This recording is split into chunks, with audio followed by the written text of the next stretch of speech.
Bonjour tout le monde. Dans ce didacticiel, je vais vous montrer comment ajouter une application à vos Google Apps pour créer des plans. Donc, la première chose que vous faites, c'est vous démarrez Google Chrome. Ensuite, assurez-vous que vous soyez dans votre compte. Assurez-vous d'être dans votre compte Google, c'est-à-dire votre compte Gmail. Si vous ne l'êtes pas, juste ici en haut, vous allez voir vous connecter et vous allez pouvoir vous connecter. Comme vous pouvez voir, je suis déjà connecté. Alors, je vais poursuivre avec ce didacticiel.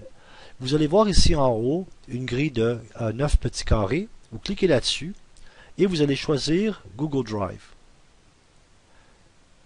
Vous êtes actuellement en train d'entrer dans votre répertoire de votre Google Drive dans la version virtuelle, c'est-à-dire à travers l'Internet.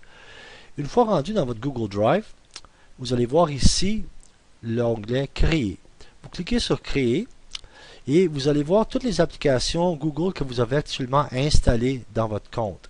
Maintenant, vous n'aurez pas autant d'applications que j'ai ici puisque j'en ai déjà ajouté plusieurs.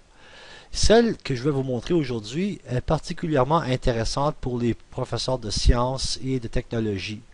Même des professeurs de mathématiques pourraient utiliser cette application. Alors, une fois que vous avez cliqué sur Créer ici, vous allez en bas et vous cliquez sur Connecter plus d'applications. Ceci vous permet de naviguer le site de Google pour voir toutes les applications qui sont actuellement disponibles pour vous pour installer gratuitement dans votre Google Drive. Alors, comme on voit, quand on passe la souris au-dessus, ça fait cette petite démarche ennuyante où ça roule le texte. Et si vous ne voulez pas voir le texte rouler, bien placez pas la souris par-dessus. Mais en roulant le texte, ça vous donne l'explication de ce que cette application veut faire. Donc, je descends plus bas à la recherche de l'application Floor Plan. Voilà ici, Floor Planner. Je vais juste tasser la souris pour que vous puissiez la voir.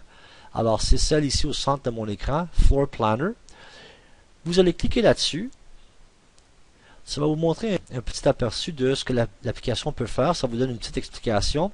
L'application est en anglais. Donc, vous devrez lire le texte en anglais, mais c'est vraiment très intuitif, très facile à utiliser.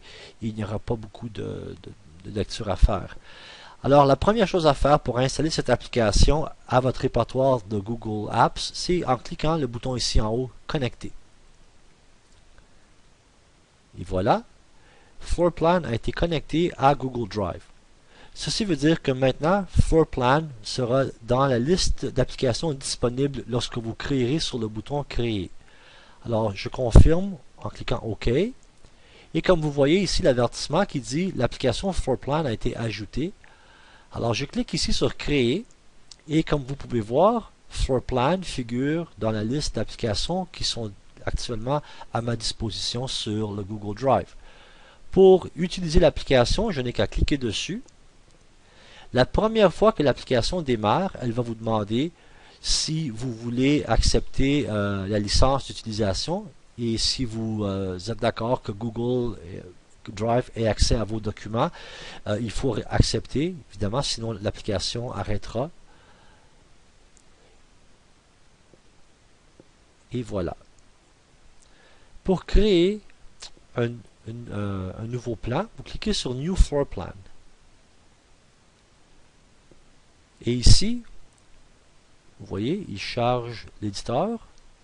Et voilà. Maintenant, nous sommes rendus dans l'éditeur. On peut bouger notre bureau ici, comme vous voyez. Alors, je vais faire ça très simple. Je vais construire une pièce. Je clique sur Draw Room. Je vais construire une pièce et les dimensions, comme vous voyez, au fur et à mesure que je les dessine, c'est actualisé en haut. Alors, disons que je vais créer une pièce qui va être 9 mètres par 9 mètres environ. Alors, 9 mètres de large, 9 mètres de haut. Et voilà. Maintenant, je veux ajouter une porte. Je clique ici. Je vais chercher une porte. Je clique sur la porte et je la traîne comme ça. Je la glisse et je la place sur le mur sur lequel je veux que la porte soit. Alors, cette porte ouvre vers l'intérieur ici et je vais la placer ici en bas. Alors comme vous voyez, là, je peux déplacer la porte si je veux, et comme vous voyez, ça actualise et ça met à jour toutes les mesures et ça me donne plein d'options.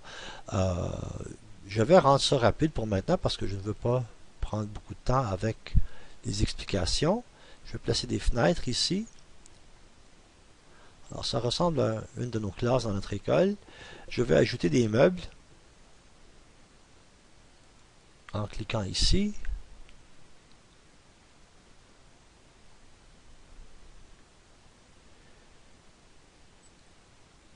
Donc je vais choisir des pupitres ou des disons, je vais choisir des pupitres avec des chaises comme ça, bureau. Je vais le placer ici où je peux le tourner si je veux. Alors tout ça est à échelle évidemment. Alors je pourrais placer également bon, d'autres objets ici. Un tableau avec un projecteur que je placerai ici et que je tourne et que je vais accoter au mur. Donc je l'ai placé du mauvais bord, je le place du bord ici, voilà. Alors disons que je continue avec la création de ma pièce. Ce qui est vraiment très intéressant ici, c'est qu'une fois que la pièce est construite, nous pouvons la voir en 3 dimensions, comme ça, et nous pouvons tourner et regarder notre création de différents angles. Nous pourrions changer la couleur de mur, etc. Nous pouvons retourner dans l'éditeur 2 dimensions et continuer à travailler et à déplacer et à ajouter des objets. Alors voilà, l'application Floor Planner. J'espère qu'elle sera utile pour les professeurs, les enseignants en sciences et en technologie, et également en mathématiques si vous voulez. Il y a vraiment beaucoup d'usages pour cette application et c'est gratuit. Et une fois que vous avez terminé, vous pouvez sauvegarder votre travail, vous pouvez le partager par Didacti, par courriel. Vous prenez le lien que ça vous donne, vous le mettez sur Didacti et votre plan apparaîtra dans Didacti. Mais je vais vous expliquer cette démarche dans un autre didacticiel. Merci et bon travail.